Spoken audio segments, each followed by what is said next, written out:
sejam todos muito bem-vindos ao podcast Os Focados. Hoje temos um grande convidado. O meu nome é Pedro Correia e aqui ao meu lado tenho a minha futura esposa, Cláudia Mota. Eu acho que nunca vou passar de ser a futura esposa. Olá, boa tarde, muito bem-vindos e vamos começar apresentando Pedro Carreira Bastos. Pedro Carreira Bastos, muito bem-vindo. Obrigado, por estás aqui. Prazer, muito obrigado pelo convite.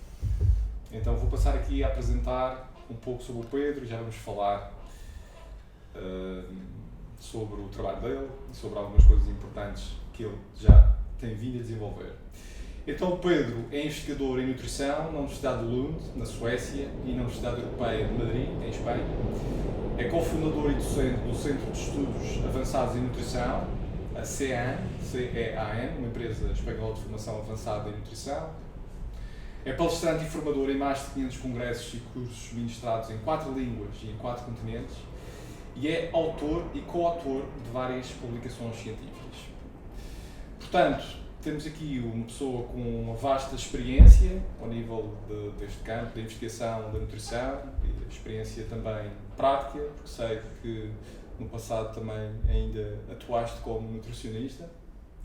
E antes de passarmos aqui para a conversa, eu gostava de referir que, eu não sei se tu te recordas, daquela entrevista que nós fizemos, eu creio que foi em 2010 ou 2011, sobre a dieta paleolítica, e na altura o Pedro acabou por ser uma das minhas referências nesta área, uma pessoa que me levou a procurar mais sobre nutrição, e obviamente que eu fui aluno dele em vários cursos, uma empresa que ele tinha também na altura de formação, que era a NutriScience. E foi de facto também com o conhecimento que ele foi passando e partilhando que me fez também, de certa forma, ir à procura de conhecimento na área da nutrição, e para mim foi uma das grandes referências e é uma das referências nesta área, e foi ao cabo uma inspiração para perceber que a nutrição tem de facto um impacto bastante grande ao nível da nossa saúde, do nosso bem-estar e da nossa longevidade. Portanto, também queria fazer esse agradecimento. Obrigado, por teres, ao fim e ao cabo, inspirado esse caminho. Muito obrigado, fico muito contente. Lembro perfeitamente dessa entrevista e lembro particularmente bem pelo facto de nessa altura eu ainda ter cabelo. E essa entrevista, já agora, para quem tiver curiosidade, provavelmente ainda está disponível. Sobre a dieta paleolítica, portanto, se colocarem Pedro Bastos, dieta paleolítica, é está capaz. Porque eu já vi é capaz, essa. E é capaz também nessa altura ainda não ter alguns cabelos brancos da barba, provavelmente. Muito bem. Vamos começar. Eu sou sincera, desta vez eu trouxe papel e caneta porque eu tenho a certeza que vou ter muita coisa a aprender e a apontar para não esquecer. E esta tua presença aqui não poderia vir mais a propósito que entretanto tu não saberás com toda a certeza, mas que eu explico brevemente, de um programa que eu desenvolvi há uns meses, mas que está em prática desde abril, que é o programa Woman 40+. É um programa desenvolvido para mulheres, no qual neste momento temos um grupo e estão inscritas algumas mulheres dentro dos 40, próximo dos 40, em que o objetivo é dar literacia feminina para um melhor envelhecimento, porque todos sabemos que as mulheres são diferentes dos homens, a nossa carga, a nossa parte hormonal é de facto diferente e faz toda a diferença quando se fala de envelhecer. O objetivo do programa, e por conta de um histórico meu, que também não vem agora ao caso, foi sempre um tema que eu debrucei, que parti muita pedra para eu própria me ajudar a mim, e mais tarde surgiu a ideia, o porquê de não partilhar, porque de facto falta pouco conhecimento. Há muita informação, mas na realidade não há muito conhecimento sobre como nós, mulheres, poderemos cuidar mais de nós e dessa questão hormonal que nos é inata em tempos mais apropriados, nomeadamente pelos 30, para de facto haja uma linha de longevidade mais saudável. E não mais a propósito, porquê? Porque neste momento estamos no programa, já estamos no 2º mês, em que estamos na fase em que o módulo em que atacamos é a alimentação. E temos vindo a falar muito sobre intestino, inflamação, e eu sei que tu, um dos tópicos que tu tens-te debruçado muito a estudar e que podemos dizer que és especialista, é de facto a inflamação. E eu gostava que nos explicasses o que é isso, o que é estar inflamado, o que é inflamação. Em primeiro lugar, eu acho que é importante esclarecer que a inflamação, apesar de muitas pessoas verem como algo negativo, na realidade trata-se de uma reação fisiológica necessária à sobrevivência e evolutivamente conservada, que se caracteriza por uma resposta frente, por exemplo, a um agressor como um agente infeccioso, uma bactéria, um vírus, um agente químico irritante ou até um trauma, como por exemplo um entorse do tornozelo ou uma cirurgia, que se caracteriza pela ativação e recrutamento de várias células, nomeadamente células do sistema imunológico, com o objetivo de fazer frente a esses agentes irritantes. Pode ser um agente químico irritante, pode ser um trauma, pode ser um agente infeccioso e também promover a regeneração dos tecidos. O que é que isto quer dizer? Quer dizer que se nós inibirmos a resposta inflamatória, nós vamos comprometer a nossa saúde, o nosso bem-estar, a recuperação de uma lesão e até a nossa sobrevivência. E é por isso que, se nós não tivéssemos podido, ao longo da nossa evolução enquanto espécie, levar a cabo uma resposta inflamatória potente e saudável, nós provavelmente estaríamos extintos, não estaríamos aqui. Então eu penso que o primeiro ponto que eu gostaria de esclarecer é que a inflamação não é algo negativo, é algo absolutamente essencial. Só que a inflamação, de facto, tem determinadas manifestações, nomeadamente o calor, a vermelhidão, a dor, a perda de função e o inchaço. E principalmente a dor e a perda de função levaram a que muitas pessoas assumissem que a inflamação era algo negativo e que tinha que ser evitada a todo o custo ou reduzido ou inibido também a todo o custo. Então é por isto que se vê a inflamação como algo negativo, mas como eu referi, a inflamação não é algo negativo, é algo absolutamente essencial. No entanto, a partir do momento em que os objetivos da inflamação estejam cumpridos, a inflamação deveria terminar. Isso chama-se resolução da inflamação. Quando essa resolução da inflamação não ocorre, por diversos motivos, ou quando existem estímulos inflamatórios persistentes, por exemplo, relacionados com o nosso estilo de vida, com a nossa dieta, ou até também com a nossa composição corporal, por exemplo, excesso de tecido adiposo, em especial excesso de tecido adiposo na região visceral, nós podemos ter uma ativação permanente, crónica, de várias células do sistema imunológico, que pode levar a que uma resposta inflamatória que deveria ser limitada no tempo, devia ser aguda, passa a ser neste momento crónica e muitas vezes ela é sistémica.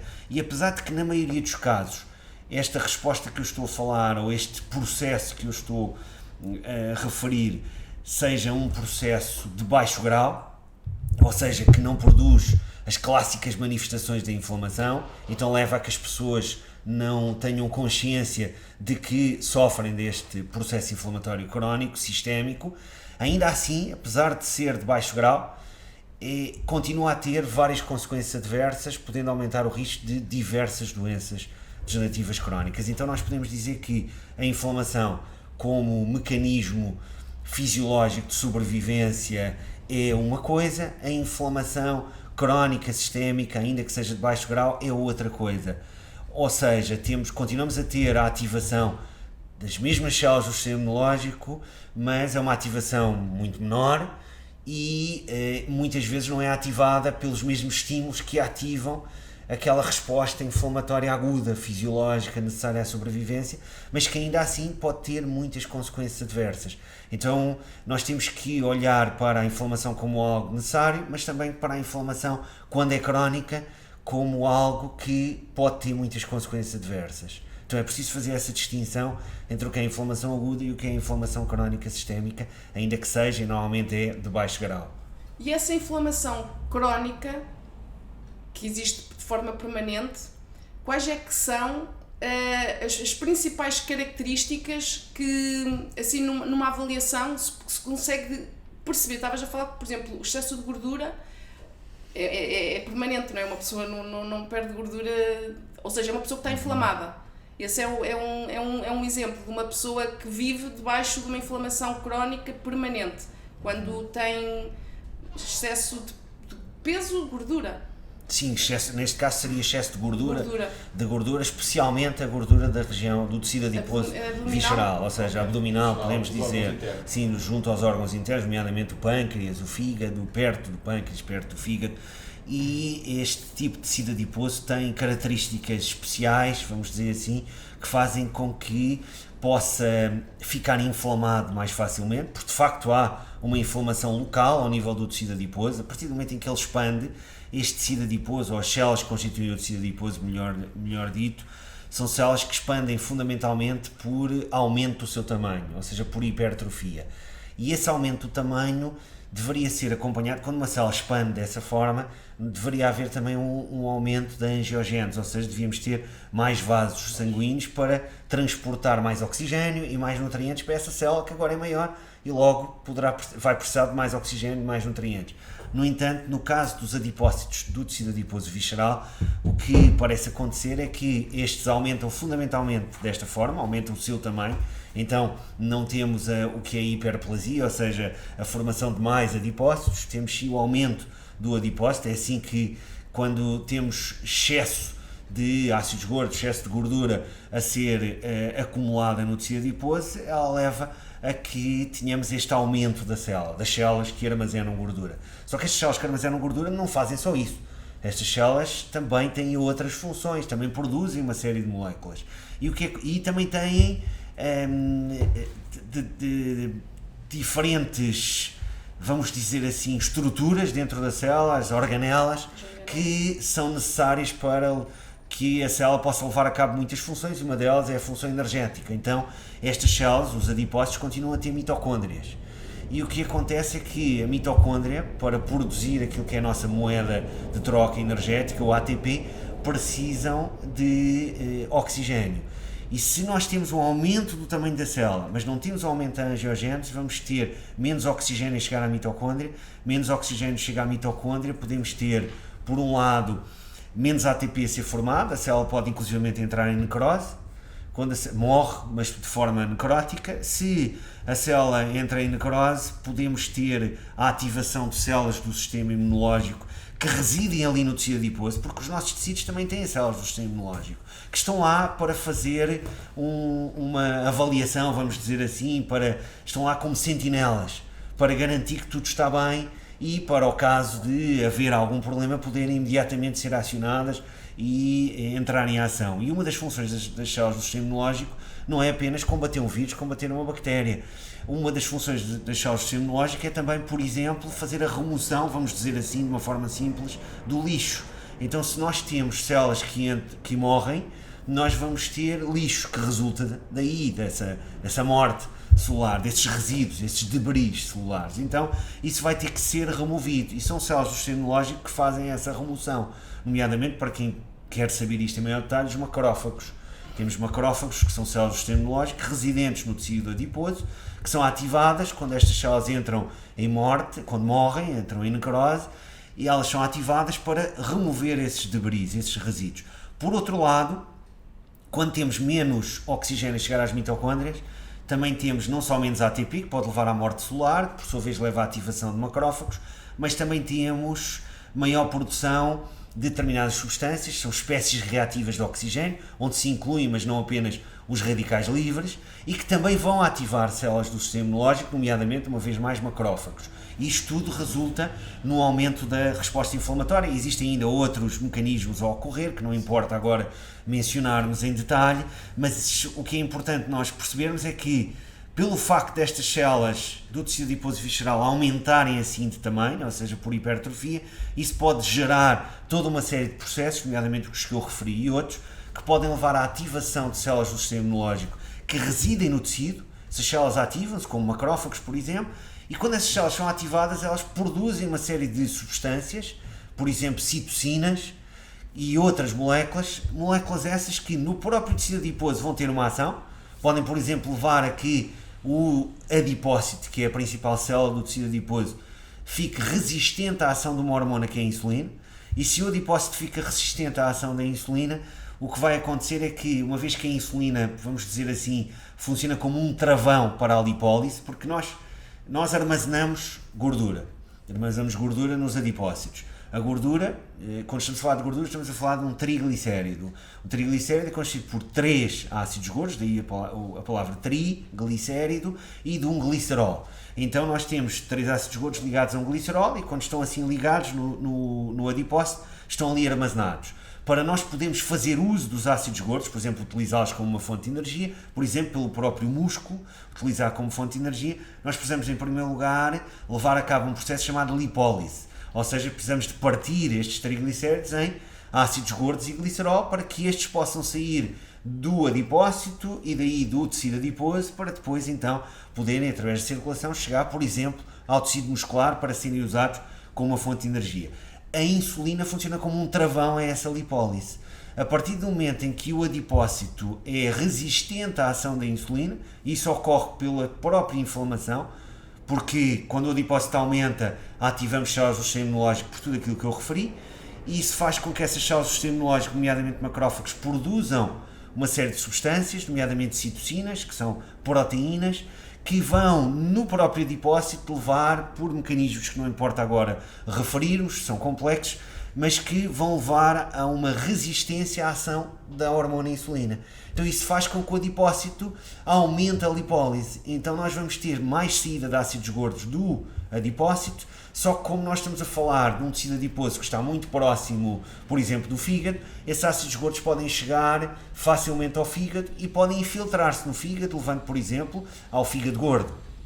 Podem infiltrar-se no pâncreas, contribuindo, por exemplo, dependendo da extensão e dependendo também do tempo que isto dura, ou seja, estamos a falar de alguém que já tem excesso de tecido adiposo, nomeadamente visceral, há muitos anos, obviamente o impacto será maior.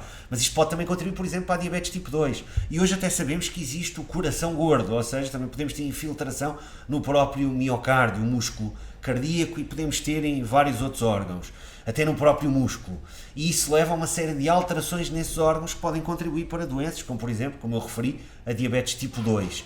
Então isto quer dizer o seguinte, quer dizer que aquilo que acontece no tecido adiposo não vai ficar necessariamente ali, tem outras consequências. E uma outra consequência é que quando nós temos a produção de várias moléculas por parte de células do sistema imunológico que estão no tecido adiposo, que estão ali, que residem ali, ou de outras que se vão, entretanto, infiltrar no tecido adiposo, porque estas proteínas que eu referi e outras que são produzidas por estas células que estão ali residentes, vão atrair outras células do sistema imunológico que vão se infiltrar no tecido adiposo.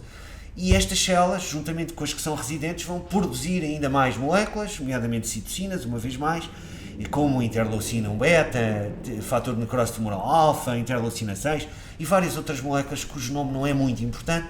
O que é importante é sabermos que essas moléculas vão depois ativar mais células do sistema imunológico e vão, podemos dizer que é quase uma reação em cadeia, levando a que nós tenhamos agora um processo inflamatório que deixou de ser local, ou seja, localizado apenas ao tecido adiposo, confinado, para passar a ser sistémico. E aqui podemos entrar então num processo inflamatório que é sistémico e ainda que seja normalmente de baixo grau, nós podemos ainda assim vir a sofrer as consequências desse processo. Claro que existem muitas outras possíveis causas, esta que referi é apenas uma delas, entre várias, mas existem muitas outras causas de inflamação crónica sistémica de baixo grau, mas o tecido adiposo é uma bastante reconhecida e bastante estudada. E como é que desinflamamos? Desinflamamos, no caso da causa ser o excesso de gordura visceral, de uma forma simples, mas ao mesmo tempo também complicada de depois levar a cabo, mas é diminuindo a quantidade de tecido adiposo visceral que temos. E uma das estratégias mais eficazes para isso é o exercício físico. Então, e a alimentação? Alimentação ou o exercício? Não, o exercício físico. No caso da redução do tecido adiposo visceral, por aquilo que eu conheço da literatura, e eu não sou um especialista em obesidade, nem muito menos, mas pelo que eu conheço da literatura, o exercício físico parece ser ainda mais potente para a redução especificamente do tecido adiposo visceral. Se falarmos apenas em redução do peso corporal total e da quantidade de gordura corporal total, uma dieta de restrição energética parece ser mais eficaz do que o exercício físico, ou pelo menos tão eficaz como. Mas pelo que eu conheço da literatura, parece que é mais eficaz. Agora, no que diz respeito ao tecido adiposo visceral, especificamente este, que é aquele que, vamos dizer assim, que mais importa, parece ser que o que é visceral e também o próprio tecido, a própria gordura que se infiltra nos próprios órgãos, como por exemplo o fígado, o exercício físico parece ser mais potente do que a dieta. Okay. E quando tu falas do exercício físico, qual é a forma de exercício físico neste caso? É mais o exercício aeróbio? É mais o aeróbio. Apesar de o treino de força, obviamente, também ter um impacto, também tem impacto na inflamação, por outros mecanismos, mas tem. Existem estudos de intervenção aleatorizados, onde colocamos pessoas a fazer exercício físico e outro grupo de pessoas a fazer outra intervenção qualquer, como por exemplo crochê e outras atividades que não são muito físicas, mas eu estou-me a lembrar, por exemplo, de um estudo em mulheres que foi isso que fez. E alongamentos, crochê e ouvir palestras sobre saúde versus treino de força. Okay. E nessas mulheres, para dar um exemplo de um estudo que está na minha memória, o treino de força levou a uma redução de alguns marcadores inflamatórios. Mas no que diz respeito especificamente ao tecido adiposo visceral, parece ser que o exercício aeróbio é mais eficaz do que o treino de força na redução do mesmo. Mas ambos são importantes para a saúde. Sim, interessante. E depois há uma série de fatores de estilo de vida que também contribuem para o aumento da inflamação crónica, não é? Ou seja, no teu entendimento, quais são os fatores, se puderes elencar alguns fatores que contribuem para o aumento da inflamação crónica? Então, além do nosso estilo de vida. Além do que nós acabámos de referir, ou seja, da obesidade, principalmente quando caracterizada por excesso de tecido adiposo visceral, apesar de tu poderes ter pessoas que têm um índice de massa corporal normal, abaixo de 25, e ainda assim têm excesso de tecido adiposo visceral, são os falsos magros. Certo. Então temos essas pessoas e é preciso, às vezes, termos uma melhor avaliação da composição corporal para de facto sabermos o que é que se está a passar, não devemos apenas olhar para o peso. Mas além disto temos a inatividade física. Então todos nós sabemos que o exercício físico é fundamental, não há dúvida nenhuma. Eu sou um grande defensor da prática de atividade física informal e da prática de atividade física formal, que é o exercício físico, que é aquilo que tu fazes e muito bem, que és para mim uma referência nessa área, amigo. E eu sou um grande defensor disso e todos sabemos, existem imensos estudos, existem estudos não só em modelos solares, em modelos animais, estudos epidemiológicos, são estudos de associação normalmente, que são estudos de associação, mas também em ensaios clínicos, a mostrar os vários efeitos que o exercício físico tem em praticamente, se não todos, os sistemas do nosso corpo, todos os órgãos, todos os tecidos. No entanto, pouca gente fala de algo que eu acho que deveria falar mais, que é as consequências de ser inativo. Porque todos sabemos que fazer exercício é muito bom, mas devíamos também ter a percepção de que, e reconhecer cada vez mais isso, que não fazer atividade física é mau. Por isso é que eu acho que tu dizeres que praticar atividade física é bom é o mesmo que dizer que não fumar é bom. É óbvio que não fumar é bom, mas o normal deveria ser não fumar, o normal deveria ser praticar atividade física, o normal não deveria ser o que nós infelizmente fazemos, e eu incluo-me infelizmente nessa lista de grande pessoas, que é estarmos sentados várias horas por dia, por exemplo no meu caso, em frente a um computador a trabalhar, sem praticando pouca atividade física. Então, isso obviamente é uma aberração do ponto de vista da nossa história evolutiva, é uma aberração porque é algo muito recente. Então nós estamos muito mais preparados para um outro estilo de vida, um estilo de vida muito mais ativo do que para este, muito mais inativo, muito mais sedentário. E isso tem várias consequências adversas. Então, uma das consequências adversas é a inflamação. Existe um estudo muito interessante, publicado há 10 anos atrás, onde estes investigadores o que fizeram foi, obviamente que o estudo tem limitações, mas é um estudo muito interessante, porque incluíram neste estudo idosos, e o que fizeram foi recomendar a estes idosos que não dessem mais de, se não estou enganado, de 1500 passos por dia. 1500 passos por dia não é nada. Eu quando estou a dar uma palestra num congresso dou mais do que 1500 passos, por exemplo, porque eu ando bastante no palco ou na sala, se estiver a dar uma aula. Então 1500 passos não é mesmo nada.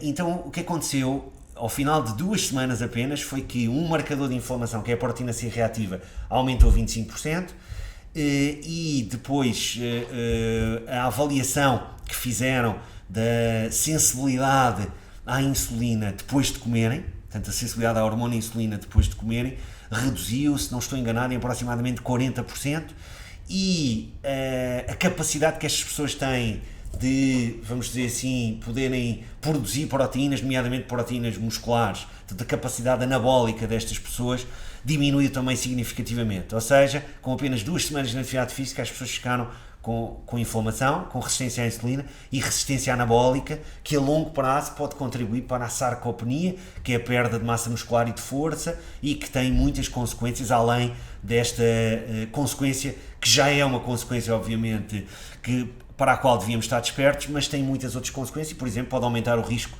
de mortalidade em caso de nós termos outras patologias.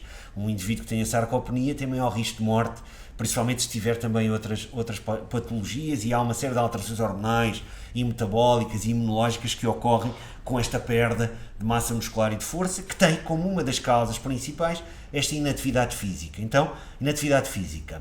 Depois temos alterações do padrão de sono. Então, o normal seria, e temos já várias linhas de evidência a indicar isso, dormirmos aproximadamente 7 horas por noite.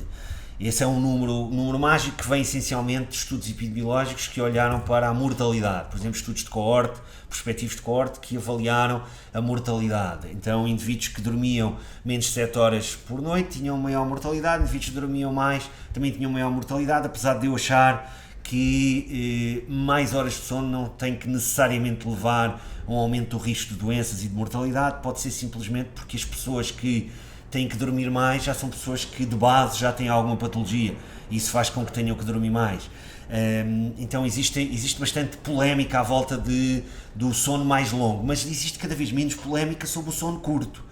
Então parece ser que sono curto não é o ideal, apesar de existirem, eu não sou um especialista em sono, mas existem os chamados short sleepers, aquelas pessoas que dizem que conseguem dormir pouco, 4, 6 horas e estão ótimos. E que estão muito bem, mas eu não sei se em termos de saúde realmente estão, e a longo prazo realmente estão. Então o que parece ser, de acordo com vários estudos, parece ser esse número de aproximadamente 7 horas.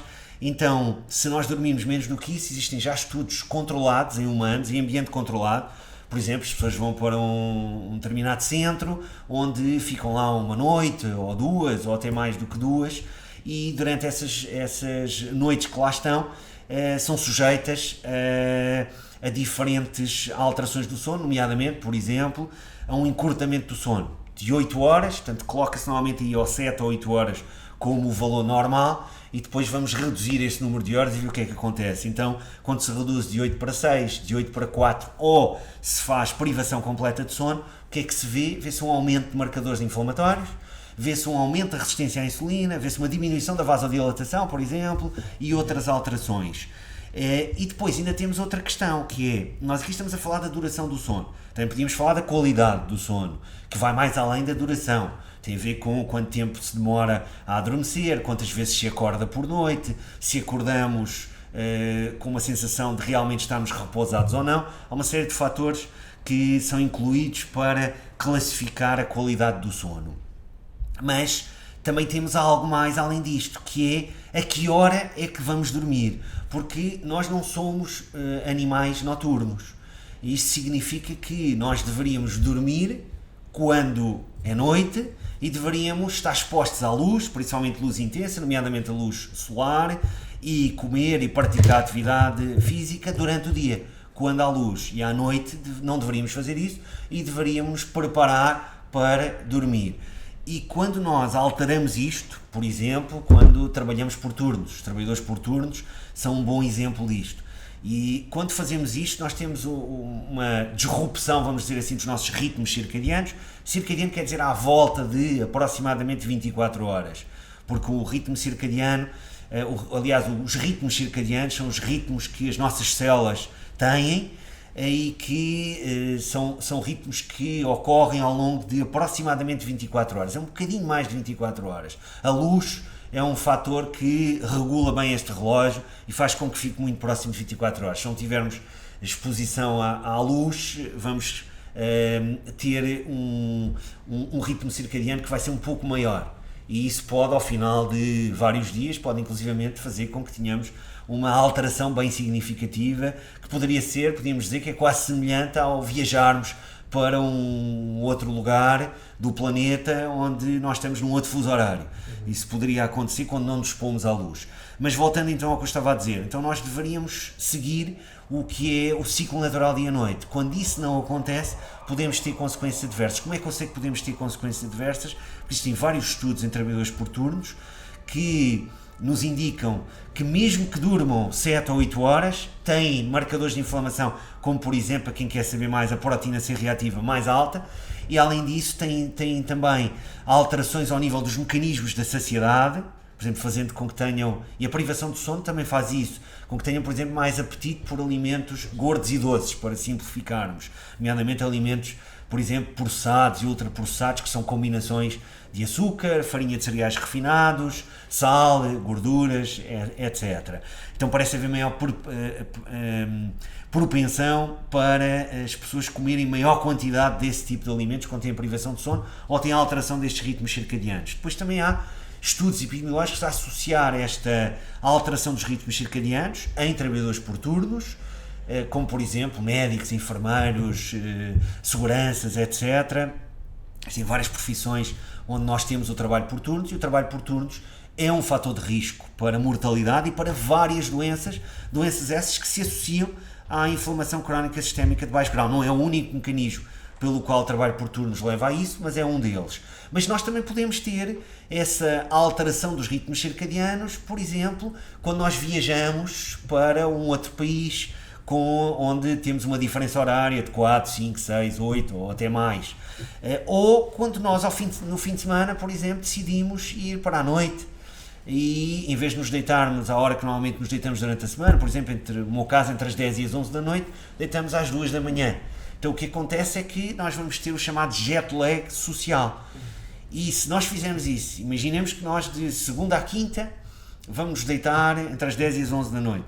Depois sexta e sábado, aliás, domingo a quinta, e depois sexta e sábado nós decidimos sair à noite e ficamos até às 2, 3, 4 da manhã.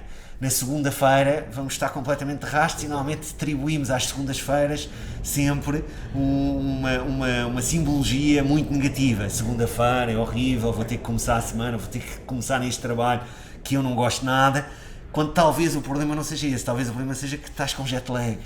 E talvez seja por isso que não gostas nada da segunda-feira. Mas adiante, esse é outro fator que pode ser promotor da inflamação. E depois, além disto, ainda temos o stress psicológico, temos a exposição a vários poluentes ambientais, onde se inclui também o tabaco. O tabaco tem várias substâncias que podemos considerá-las como poluentes e que também, em diversos estudos, mostrou que pode aumentar a resposta inflamatória. E depois temos fatores nutricionais também a contribuírem para a inflamação. Então a típica dieta ocidental hipercalórica, rica em cereais refinados, açúcar, gorduras hidrogenadas e substâncias que se formam quando cozinhamos alimentos em condições de baixa umidade e alta temperatura, por exemplo quando fritamos ou mesmo quando grelhamos, também pode contribuir para a inflamação. E depois existem determinados fatores nutricionais que podem, por outro lado, pelo contrário, reduzir a inflamação ou até contribuir para a resolução da inflamação. São quais? Por exemplo? Então, por exemplo, os ácidos gordos ômega 3. Os ácidos gordos ômega 3, nomeadamente os que estão presentes na cavala, na sardinha, no carapau, no salmão, são ácidos gordos que já mostraram em diversos estudos levar a uma redução de marcadores de inflamação, levar à produção de substâncias que são fundamentais para que a inflamação se resolva, para a resolução da inflamação, e além disso já mostraram também vários estudos, nomeadamente ensaios clínicos aleatorizados controlados por placebo, reduzir a dor e alguns sinais e sintomas clínicos em indivíduos com determinadas doenças inflamatórias, como por exemplo a artrite reumatoide. Então os ácidos gordos ômega 3 são, por exemplo, uma estratégia. Mas sendo que nós não vamos... Eu falo por mim, eu tento ter uma alimentação bastante saudável e nós até comemos peixe diariamente e de uma forma muito regular. Mas não é de todo possível estarmos a consumir essa categoria de peixe, ou seja, de uma forma constante, diária e frequente. Neste caso, é por aí que o ômega 3 pode ser daqueles suplementos, fala-se muito em suplementação, tomar isto, tomar aquilo. O ômega 3 pode ser daqueles suplementos considerados que é obrigatório, entre aspas, de toma diária para a população em geral? Eu não diria isso, diria mais uma vez aquilo que eu digo muitas vezes, depende. Porque, por um lado, o que é mais importante quando nós falamos na inflamação é atuar nas causas, ou seja, se queremos realmente prevenir que isto ocorra, ou queremos modular a sua progressão, ou até reverter, porque existem diversos estudos que nos indicam que é possível essa reversão. O que nós deveríamos fazer é identificar em primeiro lugar os fatores do nosso estilo de vida, da nossa dieta, que estão a contribuir a isso. E é aí que devíamos atuar em primeiro lugar. Portanto, aumentar a ingestão de ácidos gordos ômega 3, sim, pode ser uma estratégia, mas é uma estratégia que não tem em conta os fatores que levaram à inflamação. Portanto, no fundo, é uma estratégia que, na minha opinião, é demasiado simplista e redutora e não é claramente a estratégia que eu aconselharia. O que eu aconselharia sempre é vamos tentar identificar o que é que no nosso estilo de vida não está bem e começar por aí. Se não é possível fazermos isso, ou se mesmo assim ainda temos marcadores de inflamação aumentados, por exemplo, que possamos medir no sangue aumentados, então talvez aí possamos aumentar a ingestão de ácidos gordos ômega 3 e utilizar ainda algumas outras estratégias nutricionais específicas, como alguns fitoquímicos, por exemplo, como a curcumina, para dar um exemplo. Mas em primeiro lugar deveríamos atuar nos fatores que promovem a inflamação e alterar o estilo de vida e alterar a dieta nesse sentido. E no que diz respeito aos ômega 3, apesar do que eu disse, os ômega 3 também têm outras funções, não é só esta função importante ao nível do sistema imunológico, mas nomeadamente desculpa interromper-te só para aqui um parênteses rápido. Nós, de uma forma simples, rápida, para tentarmos averiguar se temos de facto inflamação a nível de marcadores químicos, nós podemos, a proteína C reativa, a insulina, nós através dessas análises conseguimos entender se temos um corpo inflamado, por exemplo. Ou seja, aqui eu acho que aqui estás a tentar perguntar é a nível de marcadores, a nível bioquímico, sim, que marcadores podem ser avaliados para conseguirmos, apurar, de certa forma, aferir o estado de avaliação de inflamação de cada pessoa. Bom, existem marcadores, de facto, apesar de não serem totalmente fiáveis para podermos dizer que a pessoa tem inflamação crónica.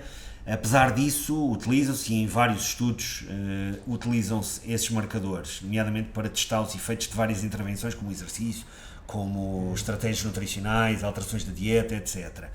Até a meditação, por exemplo. Existem também estudos com meditação a mostrar que esta poderá reduzir alguns marcadores de inflamação. Então utiliza-se nomeadamente que é a proteína C reativa ultrassensível.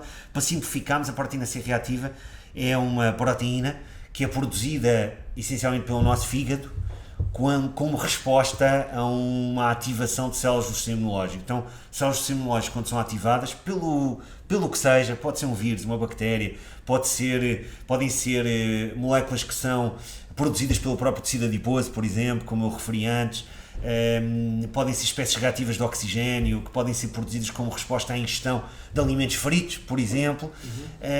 E agora não importa qual é o fator que levou a isto, mas quando nós temos a ativação de células do sistema imunológico, nós vamos ter, por parte destas células, a produção de diversas moléculas, nomeadamente proteínas. Uma delas, para quem quer saber mais, é a interleucina 6, que no fígado leva a que células do fígado, os hepatócitos, produzam proteína C reativa. Então a proteína C reativa aumenta quando existe inflamação. Agora, se nós numa análise, quando o médico nos prescreve, vamos dizer assim, uma determinada análise para irmos ao sangue e diz, e coloca, especifica proteína C reativa, normalmente grande parte dos laboratórios vai utilizar um método que não é ultrassensível. O que é que isto quer dizer? Quer dizer que é um método que nos pode dizer com bastante fiabilidade que os valores daquele marcador, daquela proteína C reativa no sangue são no mínimo, vamos dizer como limite mínimo, 3 mg ou 5 mg ou 8 mg por decilitro. Mas porquê é que eu estou a dizer isto? Estou a ser um pouco mais específico.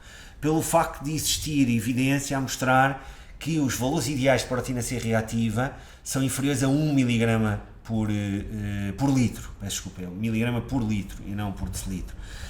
São inferiores a 1 mg por litro. E porquê é que eu estou a referir isto? Porque se o laboratório, aliás, fizer uma análise à proteína C reativa utilizando um método que tem como limite de detecção 3 mg por litro, ou 5, ou até 8, o que, no caso nós temos, por exemplo, 2, o que o laboratório nos vai dizer é que o valor está abaixo de 3 mg por litro, mas 2 já não é ideal, então eu não consigo, a partir desta análise, saber se tenho ou não tenho inflamação crónica sistémica de baixo grau. Então é por isso que precisamos que o laboratório utilize um método ultrassensível, então deve ser colocado lá, deve ser especificado nessa prescrição, não é assim, não sei se é assim que se chama, Sim. nessa requisição. Não sou muito versado nesses aspectos mais burocráticos, vamos dizer assim, administrativos da saúde em Portugal, mas que se especifique lá proteína C reativa ultrassensível, é importante que seja isso. Depois, por outro lado, temos a ferritina. A ferritina também é um marcador que aumenta quando temos inflamação. Qual é o problema? É que a ferritina também aumenta quando temos excesso de ferro e diminui quando temos deficiência de ferro, porque a ferritina é uma proteína que armazena ferro e que aumenta na inflamação. Agora, esta proteína pode estar elevada porque temos inflamação, pode estar elevada porque temos excesso de ferro. Então é preciso que o médico ou o nutricionista avalie outros marcadores, além da ferritina, para poder saber se de facto este marcador está aumentado porque há inflamação ou porque há excesso de ferro. Então é preciso ver outros marcadores, como a saturação da transferrina, mais uma vez a proteína C reativa ultrassensível. Depois existem também marcadores mais acessíveis, nomeadamente os linfócitos e os neutrófilos que fazem parte do hemograma. O hemograma é algo que vem em todas as análises e é acessível. E existe um rácio entre os neutrófilos e os linfócitos que também tem alguma correlação com a inflamação, ou seja, pode estar aumentado quando existe inflamação. Então, um rácio neutrófilos-linfócitos mais alto pode indicar que pode ser que aquele indivíduo tenha um processo inflamatório. Existem ainda outros marcadores, como o fibrinogénio, por exemplo, proteína sérica amiloide A e vários outros que também poderão ser talvez utilizados, mas num contexto mais global, pelo médico ou pelo nutricionista, para poder fazer essa avaliação, que normalmente em Portugal é essencialmente feita pelo médico. Então eu acho que é preciso aqui utilizar não apenas um marcador, vários marcadores e ter em conta quem é o indivíduo, quem é o paciente, portanto, todo o contexto clínico, e fazer uma boa avaliação do estilo de vida e, no caso de ser um nutricionista, uma boa avaliação da dieta do paciente. Agora, se estamos a falar de alguém que fuma, que é inativo, que tem obesidade, eu não preciso disto para poder atuar e dizer a este indivíduo: o seu risco de mortalidade é alto, o seu risco de determinadas patologias é muito mais alto do que um indivíduo que não tem esses comportamentos. Então também às vezes temos que, acho eu, usar um pouco o bom senso e não precisamos a toda a hora ter que estar a procurar um determinado processo, se um determinado processo está a ocorrer exatamente daquela forma, para atuarmos, porque com alterações de estilo de vida, com alterações de dieta, nós vamos conseguir atuar em vários processos fisiopatológicos que podem estar a ocorrer num determinado paciente. Claro que sim. E olha, queria-te fazer uma pergunta aqui sobre... Tu consideras que a maior parte das doenças atuais da civilização tem como causa principal essa elevação da inflamação crónica? E se a resposta é positiva, porquê que tu achas que no âmbito do nosso Sistema Nacional de Saúde e no âmbito da forma como a medicina é praticada, porquê que não é ainda, na minha opinião, dedicada atenção suficiente para corrigir esses aspectos que estão na gênese dessas doenças? Porque nós sabemos, portanto, todos estes fatores que nós falamos aqui, que aliás tu falaste aqui, modulam claramente a inflamação, não são, portanto, não é a nossa opinião, não é a tua opinião, portanto é a opinião com base na evidência científica, não é? Porquê que tu achas que este tipo de informação ainda não é devidamente veiculado na prática da medicina convencional, digamos assim? Em primeiro lugar, é importante referir que os biomarcadores que eu mencionei para a avaliação da inflamação não são assim tão fiáveis para o diagnóstico, vamos dizer assim, da inflamação crónica sistémica de baixo grau. Então esse é um dos problemas, quando nós pensamos especificamente em inflamação. Mas por outro lado, também é importante referir que, sim, eu acho que a inflamação é um dos mediadores que fazem isso, fazem a interligação entre o estilo de vida e diversas doenças degenerativas crónicas, se não a maior parte das mesmas, mas também existem outros mediadores. Há o stress oxidativo, existem alterações metabólicas, como a resistência à insulina, a dislipidemia, uma série de outras alterações que ocorrem, mas onde a inflamação, curiosamente, também está presente. Então às vezes é difícil também dizermos isto deve-se à inflamação ou deve-se a um outro processo fisiopatológico. Só que isso, na minha opinião, não é cada vez, apesar de eu me interessar muito pela inflamação, mas cada vez eu acho que isso é menos importante. O que é mais importante é nós percebermos, ou seja, temos obviamente vários mecanismos que temos que conhecer, mas o mais importante é perceber o que é que está lá atrás, ou seja, o que é que levou a determinadas patologias a ocorrerem. Não tanto ao nível dos mecanismos fisiopatológicos, mas ao nível dos fatores modificáveis, relacionados mais uma vez com o nosso estilo de vida, com o ambiente. Então isso para mim é que é cada vez o mais importante. E eu acho que um dos problemas que nós temos na nossa sociedade, e eu acho que isto é transversal a vários países, é nós estarmos muito focados na reação e menos focados na prevenção. Também é importante referir, eu tenho vários amigos e até familiares que são médicos, é importante referir que os médicos querem de facto melhorar a saúde dos seus pacientes e atender os seus pacientes. Não há dúvida nenhuma, é por isso que a esmagadora maioria dos mesmos, claro que existem exceções, existem sempre pessoas que vão para qualquer área que seja por outros motivos, não é? Por motivos mais egoístas, por uma questão de poder, de status, de dinheiro, etc. Mas a maior parte dos médicos, por estamos a falar de uma formação que é dura, a formação de médica é uma formação dura, tens de passar muitos anos a queimar pestanas, falando em bom português, e é duro, de facto, e aquilo que os médicos tinham antigamente, no tempo, por exemplo, dos meus pais, já não é o que têm hoje em dia. Tinham um status, tinham um poder, tinham um nível económico que hoje já não têm. Tem nada a ver com o que se passa hoje em dia. Então, quem de facto vai para a medicina é porque quer ajudar os outros. Então não tenho dúvida nenhuma disso. Aqui a questão é que eu acho que o sistema, não são os médicos em si, os profissionais, mas é o sistema. Eu acho que o sistema está muito focado na doença.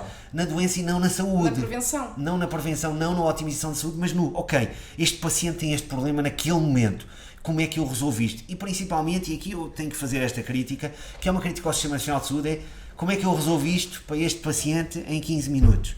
E pá, desculpem, como é que é possível fazer isso? Como é que é possível fazer uma avaliação do histórico deste indivíduo e fazer um trabalho a longo prazo, um trabalho de prevenção com tão pouco tempo? E eu acho que o próprio sistema limita a atuação do profissional de saúde, nomeadamente do médico. Agora, aqueles que conseguem sair do sistema e trabalhar de outra forma, por exemplo, de iniciativa privada, tens cada vez mais médicos a fazer isso. E eu cada vez posso dizer que eu colaboro com muitos médicos, não só em termos de colaborações em artigos científicos, mas também tenho outro tipo de colaborações também com médicos em alguns projetos, e tenho vários amigos médicos e cada vez também tenho tido a sorte de ser convidado para cada vez mais congressos médicos, não apenas congressos de nutrição, mas cada vez mais congressos médicos, e posso-vos dizer que existe uma abertura enorme por parte de cada vez mais médicos, não só médicos novos, mas também médicos mais velhos, para saberem mais sobre o papel do estilo de vida na saúde. Por exemplo, eu estive em Curaçao há aproximadamente um mês, nas Caraíbas, com um grupo holandês, que organizou lá um seminário de 3 dias sobre o papel do estilo de vida na medicina, ou seja, como ensinar os médicos a identificarem alterações de estilo de vida e como utilizarem alterações do estilo de vida para poderem prevenir determinadas doenças e poder também funcionar como uma terapia coadjuvante para várias doenças. E grande parte aliás todos os palestrantes deste evento, com exceção, com a minha exceção, que era o único que não era médico, todos eram médicos. E todas as pessoas que estavam na audiência, todas elas eram médicas. Então isto para vos dizer, por exemplo, que há uma abertura enorme. Depois disso estive num congresso em São Paulo, no Brasil, daí fui para um congresso no Brasil, onde havia uma audiência constituída por vários nutricionistas, mas também por vários médicos. E aqui em Portugal, em Espanha, onde eu atuo bastante, cada vez vejo mais médicos em congressos de nutrição e cada vez vejo mais palestras de nutrição. Aliás, eu sou convidado para muitas vezes falar sobre isso, ou falar sobre o estilo de vida e inflamação crónica, por exemplo, em congressos de medicina. Então, eu estou-vos a dizer isto para vos dizer que os médicos estão cada vez mais sedentos de mais informação para poderem ajudar melhor os seus pacientes. Então, eu acho que o problema é o sistema. Sim, eu também acredito que sim. E sinceramente, o que acontece, basicamente o que está a acontecer hoje em dia é que nós temos um sistema de atuação agudo para problemas crónicos. E é impossível, de facto, que em 15, 20 minutos de consulta tu consigas educar, inspirar e, de certa forma, orientar uma pessoa para mudar os seus comportamentos. Porque nós sabemos, enquanto seres humanos, que a coisa mais difícil que nós temos é mudar os nossos hábitos. Não é? Estamos a falar de hábitos e os hábitos levam tempo para serem mudados. E eu acredito também, sinceramente, que muitos médicos que trabalham cá estão de pés e mãos atados, porque estão presos ao sistema. E eu já assisti a isso também, e conheço também vários médicos e colegas meus, também amigos meus, que ao fim e ao cabo acabam resignados ao sistema, não se sentem plenamente satisfeitos no sistema, muitas vezes sofrem mesmo de exaustão emocional, porque têm aquela vontade genuína de oferecer o seu melhor, de querer dar o seu melhor, mas que de facto estão reféns daquele sistema. E então é bom saber que alguns procuram esse tipo de informação e que de facto percebem que a modulação destes fatores do estilo de vida vão ser realmente potencialmente mais eficazes que a medicação, principalmente a longo prazo, que gera consequências adversas. E a mim o que me deixa, de certa forma, incomodado é o facto de as pessoas realmente têm hoje têm problemas de saúde, têm doenças que precisam de ser tratadas, mas sabemos que elas não têm o acompanhamento que deveriam, a maior parte não tem. E se houvesse de facto um Sistema Nacional de Saúde que apostasse verdadeiramente na prevenção, podíamos evitar, portanto, problemas de saúde vários, não é? Podíamos realmente ter uma sociedade mais evoluída, e reduzir custos, por exemplo. E fazer as coisas de uma forma mais séria, não é? Porque é pouco reconfortante ver políticas de prevenção na teoria, não é? Portanto, virem políticos a dizer que estão a apostar na prevenção da saúde e depois ver os profissionais de saúde, a maior parte deles, insatisfeitos. E cada vez vou menos, felizmente, aos hospitais, mas cada vez que vou a um hospital público, eu fico com uma sensação, também pelo historial que tive, como historial pessoal, eu fico com uma sensação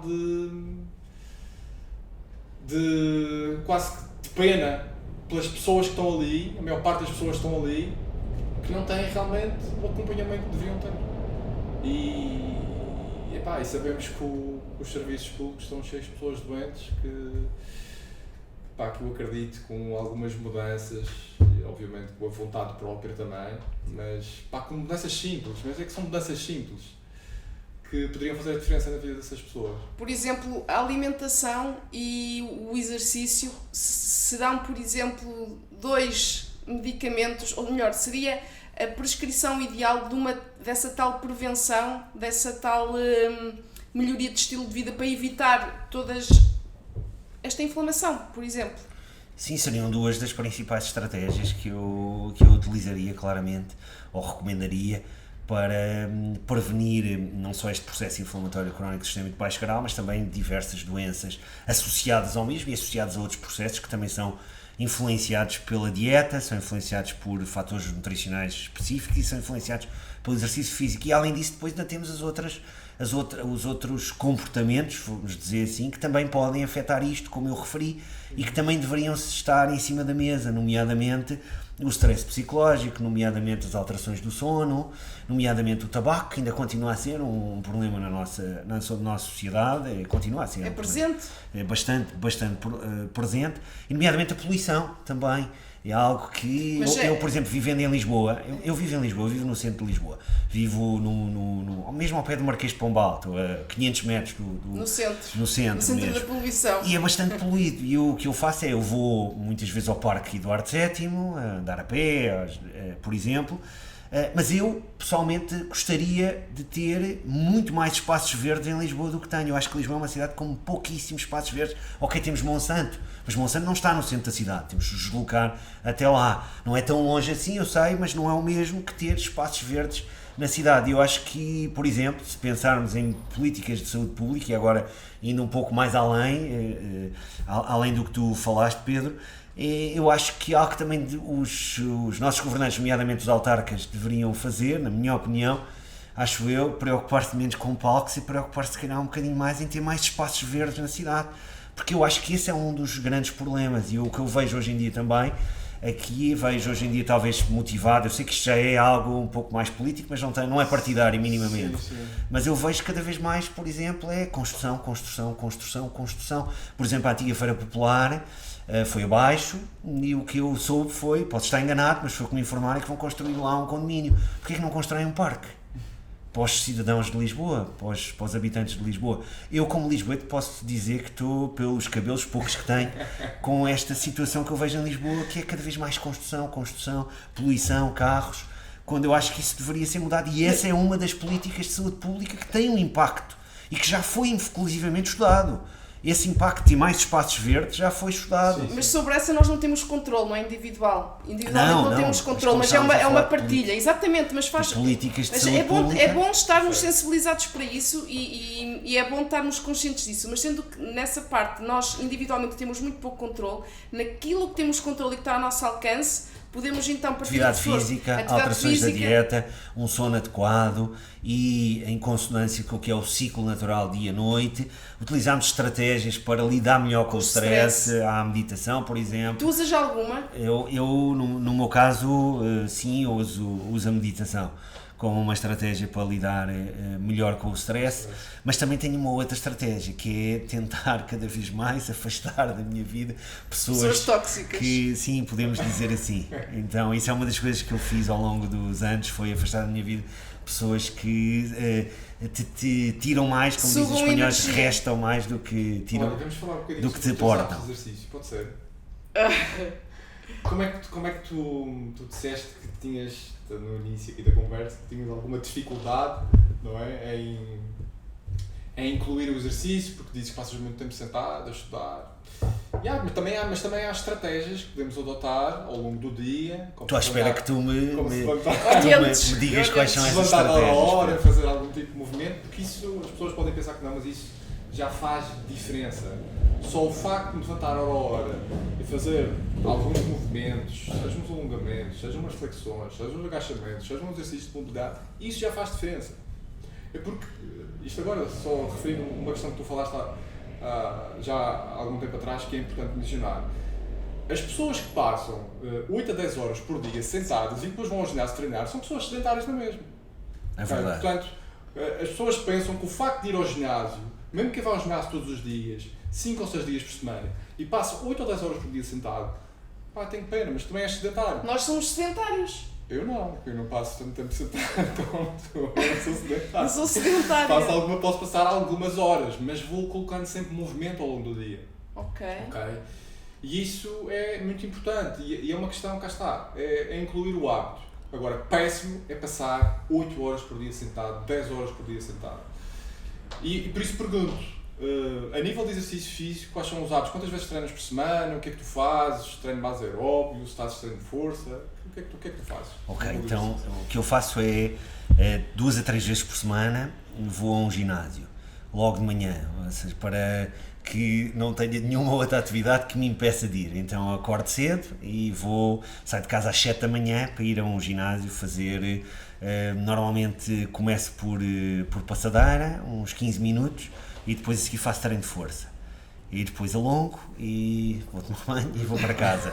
E faço isso 2 a 3 vezes por semana. Depois, ao fim de semana, ando de bicicleta entre 1 a 3 horas, dependendo se tenho companhia, se não tenho companhia. Portanto, se tiver companhia, às vezes faço 3 horas de bicicleta, se não tiver companhia, faço entre 1 hora a 2 horas. E faço isso em média 1 vez por semana, às vezes 2, mas tem sido essencialmente 1 vez, porque isto demora mais tempo. Gosto muito de andar de bicicleta de montanha, BTT, mas demora tempo, e como demora tempo, só faço na maior parte das vezes 1 vez por semana, que é normalmente ao fim de semana. E depois, além disto, nos dias em que eu não vou ao ginásio, eu não vou andar de bicicleta, logo de manhã, acordo à mesma hora, o que eu faço, que é o mais fácil, é coloco uns ténis, coloco uns calções, coloco uma t-shirt e vou andar, vou subir o parque e continuo até 7 rios, ando até 7 rios e volto para trás. Se estiver com muita pressa, o que eu faço é subir e descer o parque umas 2 ou 3 vezes, em passo rápido. E às vezes ao fim do dia, mais até agora, nesta altura do ano e no verão, sim, os dias são muito mais longos e também temos chuva, temos sol, temos bom tempo. Às vezes ao fim do dia também saio outra vez à rua antes do jantar para fazer mais uma caminhada. Mas a maior parte das vezes é uma caminhada de manhã, ou então ginásio, ou então andar de bicicleta. Okay. Então mesmo assim ainda consegues-te manter relativamente ativo. Mas é pouco, face às 8 horas que eu passo sentado, como sim. tu referiste, e muito bem, é pouco, continuo a ser sedentário.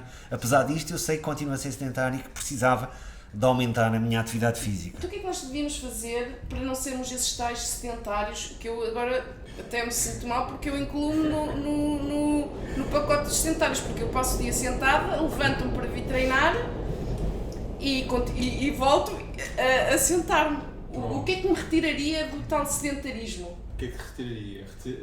Para já, criar um hábito, se calhar, pôr um alarme no telemóvel, cada hora de trabalho sentado, guardar 5 minutos para fazer algum tipo de alongamento. Tarefas domésticas contam? Tarefas domésticas, sim, se calhar podem contar. Aspirar a casa? Podem contar, só que normalmente para aspirar a casa se calhar demoras mais do que 5 minutos. Tens um kettlebell em casa, fazes uns swings, fazes uns presses. As pessoas não têm um kettlebell em casa. Pronto, fazes uns agachamentos, fazes uns exercícios de mobilidade, fazes umas pranchas, fazes algumas coisas. Okay. O que interessa é o break the chain, não é? É quebrar aquela barreira, okay? De evitar de acumular horas. E se tu quebrares essa barreira e fizeres isso, imagina que passas 4 horas sentado de manhã, fazes isso 3 vezes de manhã, depois fazes à tarde mais 2, 3 vezes, pá, já consegues atenuar, ao fim e ao cabo, os efeitos deletérios de estar sentado tanto tempo. Okay? Só isso já faz diferença. Okay? Mas depois, obviamente, podemos incluir algum trabalho. Um programa mais. Pelo menos a investigação sugere no mínimo 7.000 a 8.000 passos por dia. Há ali um intervalo. Sim, eu tento. O que eu tento fazer é 10 a 12.000, pelo menos. Eu tento fazer sempre um mínimo 10.000 passos. Nos dias em que não vou ao ginásio, tento fazer o mínimo 10.000 passos. Também deveria fazê-lo nos dias que vou ao ginásio, mas nesses dias normalmente isso já não acontece. Isso é o mínimo, é importante que as pessoas também tenham um conhecimento disso. Mas olha, então vamos lá. Isso é o mínimo para manter a nossa função metabólica. Mas a questão é, quanto tempo é que tu precisas de alocar no teu dia para dar cumprimento a essa exigência, a essa... Quanto tempo precisas de alocar no teu dia? É 10.000 passos. 10.000 passos tu quando vais dar a voltinha ao parque uma hora. 10.000 passos é 1 hora. Mas estás-me a dizer, nos dias em que treinas, que deverias também alocar os tais 10.000, são 2 horas. Não faço 10.000, mas já faço uns 5.000. Pronto, mas isto é incomportável para a sociedade e para a vida que nós levamos, não é? Ninguém vai dar uma volta de 10.000 passos e depois ainda vai treinar e... Mas pode-se fazer, acho eu, não sei, diz-me tu, mas pode-se fazer ao longo do dia. Sim, o importante é o acumular ao longo do dia. O importante é o acumular ao longo do dia. Então imagina, fazemos um treino de força de manhã e ao fim do dia vamos dar uma caminhada e fazemos os tais 10.000 passos. Por exemplo, sim. Exatamente. Ao longo do dia. Mas isto depois também é preciso contextualizar. Isto tem a ver depois com os objetivos individuais, não é? Porque Portanto, nós estamos a falar... Não ser sedentário, é o ponto base, é não sermos sedentários. O não ser sedentário é fazer pelo menos estes 7.000, 8.000 passos por dia. É o mínimo. Quanto tempo é que leva isso, 7.000 a caminhar? 7.000, 8.000 passos? À volta de 40 minutos, talvez, 45 Sim, à volta minutos. disso. Ainda é bastante. Provavelmente. Sim. Mas isso é o mínimo, é importante que as pessoas tenham consciência disso. Porque... Mas aliás, eu tu entendo sabes que é o muito bem, mínimo. Evolutivamente, não é? É muito mais do que isso. Caminhavam 20 Eu mil passos por entendo dia. que é o É muito mínimo, mais. só que a logística profissional e familiar que as pessoas têm hoje em dia torna Sim. difícil Sim, cozer tudo. Sim. Mas é importante é que, independentemente dessa logística familiar e profissional que exista, é que existe de facto, e sabemos da investigação, que existem consequências adversas do ponto de vista metabólico se isso não acontecer. Okay. Sim. É importante é passar essa mensagem. Exato. Exatamente, estou só a tentar perceber do ponto de vista prático, até eu próprio, para mim, como é que eu posso dar resposta a isso mediante as exigências que eu tenho no dia-a-dia. Agora já sabes. Pronto, e sendo que eu própria sou adicta e defendo, e eu acho que até tenho uma vida, tento, prezo por ter, mas percebi agora que estou em déficit. O meu orientador, o meu chefe, vamos Mas, dizer assim. Eu, se fizer as contas, provavelmente também estarei. Também. Ok, portanto... Eu dou-vos este exemplo, o meu orientador, o meu chefe, vamos dizer assim, na Universidade Europeia de Madrid, o Alejandro Lucia, que é uma pessoa que tu sabes quem é, que é médico, mas há muitos anos que se dedica ao estudo do exercício físico e do estilo de vida na saúde. E o que ele faz, por exemplo, ele é uma pessoa extremamente produtiva, tem 55 anos e tem mais de 600 publicações científicas, é alguém mesmo extremamente produtivo, completamente workaholic. Mas dorme 7 horas? Dorme 7 horas e faz uma coisa, levanta-se às 5 da manhã para ir fazer 2 a 3 horas de bicicleta. Ele faz 500 km por semana de bicicleta. É o exercício que ele faz, por exemplo, ele encontrou isso, é a forma que ele tem de praticar exercício e ao mesmo tempo de lidar com o stress. Cada um de nós encontra a sua Dorme 8 estratégia. horas? Não, à volta de 7. Dorme 7, À volta de acorda 7. às 5, deve-se deitar às 10. Mas provavelmente, Sim, provavelmente já não deve ter tempo de fazer algum tipo de treino de Não, força. claro que não, não Não, faz, só faz isto. Sim, Só faz isto. Só faz bicicleta, 500 km, 300 a 500 km por semana, mas algo que ele me diz, por exemplo, já agora, só para passar a Sim, algo que sim. eu acho interessante, apesar de haver evidência a indicar isso, mas ele próprio diz isso, quando a minha pressão arterial está um bocadinho mais alta, eu começo a fazer, ele diz normalmente faz à volta de 300 km por semana, diz que quando a pressão arterial dele tem muito stress, por exemplo, começa a subir, passo para 400, daí passo para 500, quando passo para 500 fico com a pressão arterial mais baixa de sempre, diz ele. E ele é um grande defensor do exercício e ele é daquelas pessoas, por exemplo, apesar de, aqui obviamente isso é discutível, mas eu não vou entrar nisso porque não é a minha área de atuação, mas ele é daquelas pessoas que acha que é altamente exagerado aquilo que se fala sobre o excesso de exercício, quando as pessoas deviam estar a falar sobre a falta de exercício, que esse é que é o grande Sim. problema. Sim. Excesso de exercício é uma No caso é raridade. como se não houvesse excesso, é falta. Raridade, Sim, uma sim. raridade. O overtraining. Ele acha que isso é uma raridade, Eu ok, em atletas de alta competição, claro que sim, Sim, mas óbvio. nós não estamos a falar Exato. desse nicho, estamos Exato, a falar da exato. população onde nos incluímos. Exato, sim. E eu lembro de ler uma entrevista dele já há alguns anos atrás, que ele no mínimo sugere 300, 400 minutos por semana de exercício aeróbico de baixa intensidade. 300, 400 minutos por 300 a semana? 400 minutos. Isso, sim. sim. Sim, é bastante, Baixa sim, intensidade. é bastante. Ou seja, ele quase que duplica as guidelines. Sim, ele diz que as guidelines gerais. são uma joke, como se diz em inglês, uma anedota, Exato. são uma brincadeira, não Isto é na zona 2? Sim, será zona 1 zona 2. Sim. Vou-me organizar. Pá, se deste podcast sair, pelo menos como mensagem, pratiquem mais atividade física, eu já fico muito feliz. Já não é mau. Inspiração, que sirva de inspiração para começar. É verdade, é verdade. Pedro, onde é que nós e quem está lá em casa te pode encontrar? Nas redes sociais para saber mais de ti, sobre aquilo que tu fazes? Como hoje em dia o currículo não interessa, o que interessa Exato, é o que interessa é o são arroba. as redes sociais, o arroba. É o arroba. Eu também estou nas redes sociais, tenho que estar feliz e infelizmente, não sei, mas estou, de facto estou e tenho tentado ter cada vez mais presença, nomeadamente no Instagram, é onde eu estou mais presente, é Pedro Carreira Bastos. E depois também tenho uma conta de Twitter, mas uso menos, uso muito mais como consumidor, para seguir uma série de investigadores que colocam lá novos estudos que publicaram, do que propriamente como um produtor de conteúdo. Mas no Instagram eu sou muito mais produtor de conteúdo.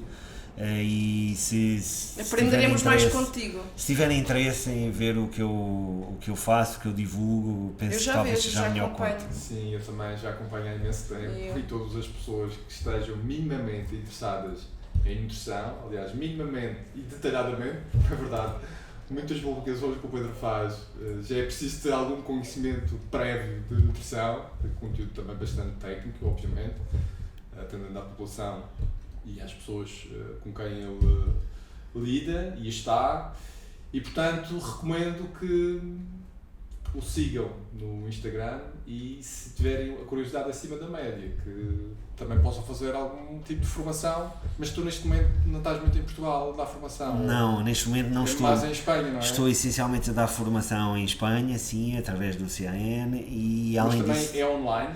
É online, as pessoas sim. possam estar interessadas? Sim, Exato. sim, pode. E sim. é em castelhano? É em castelhano, exatamente, é em castelhano. E pronto, é seguir o trabalho e aprender.